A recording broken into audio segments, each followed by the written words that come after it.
Assalamualaikum warahmatullahi wabarakatuh. Salam dan bahagia. Perkenalkan, nama saya Sumina. Saya Kepala Sekolah SD Negeri 023 Kuaro, Kabupaten Pasir, Kalimantan Timur. Dalam kesempatan kali ini, saya akan berbagi praktik baik dengan topik peran kepala sekolah sebagai penggerak dengan judul meningkatkan kompetensi guru dalam menerapkan pembelajaran berdiferensiasi. SD Negeri 023 Kuaro adalah sekolah kecil yang terletak di Desa Pasir Mayang, Kecamatan Kuaro, Kabupaten Pasir, Kalimantan Timur.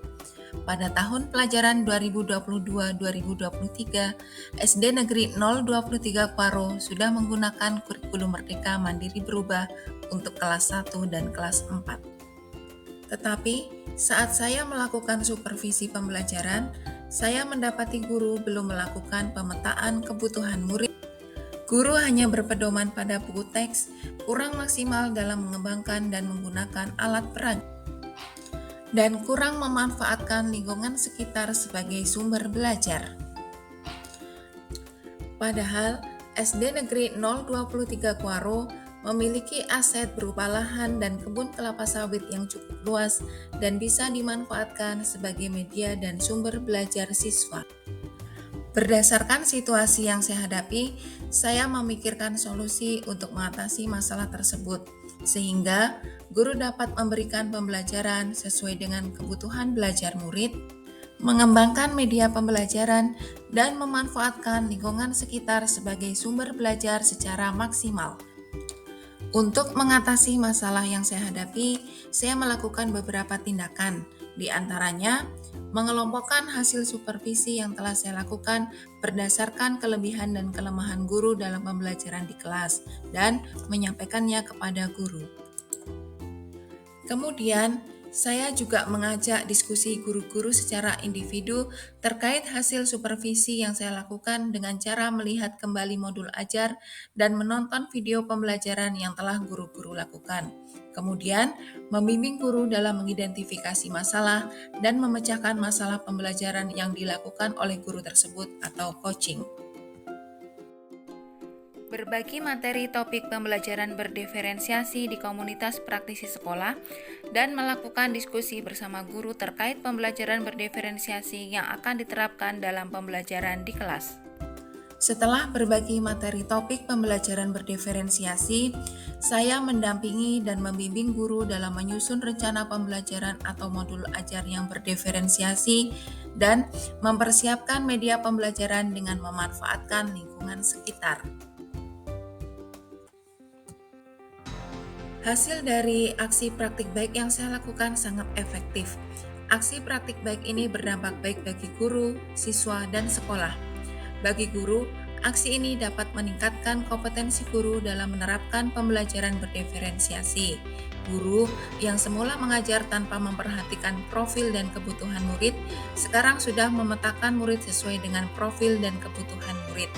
Guru sudah mulai menerapkan pembelajaran berdiferensiasi dan memanfaatkan lingkungan sekitar sebagai media dan sumber pembelajaran.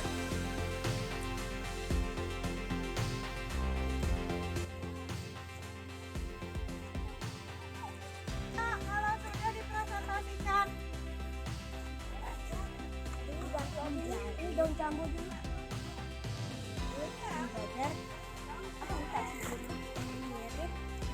Hasil praktik baik ini bagi siswa adalah membuat siswa menjadi lebih senang dan nyaman belajar di sekolah.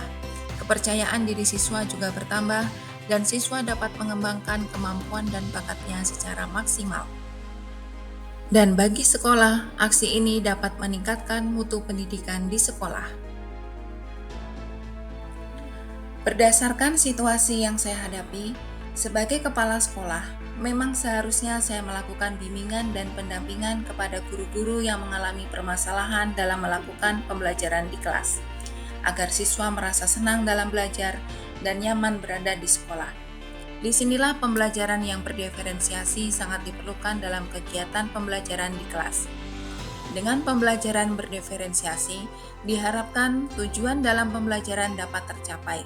Guru dapat mengelola aset sekolah yang ada secara maksimal untuk meningkatkan kompetensi siswa, sehingga siswa dapat berkembang sesuai dengan kodratnya secara maksimal.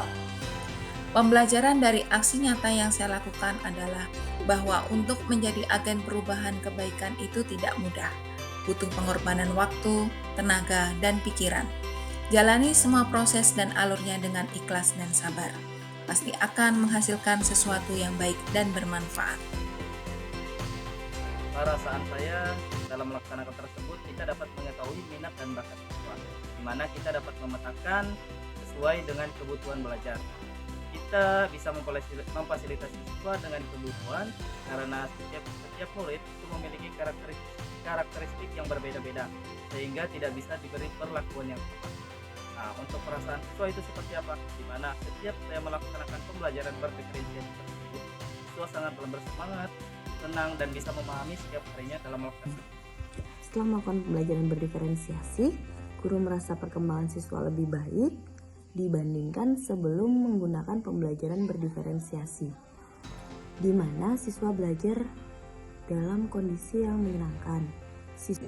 Perasaan saya belajar bersama ibu guru di sekolah 023 senang karena Bapak Ibu guru sabar membimbing saya. Saya bisa lebih memahami pembelajaran karena Bapak Ibu guru menggunakan pembelajaran yang menyenangkan dan berbeda dari biasanya. Pembelajaran berdiferensiasi adalah pembelajaran yang memberikan keleluasaan kepada peserta didik untuk meningkatkan potensi dirinya sesuai dengan kesiapan belajar, minat, dan profil peserta didik. Mari kita bersama-sama berkolaborasi untuk meningkatkan pembelajaran berdiferensiasi di sekolah kita.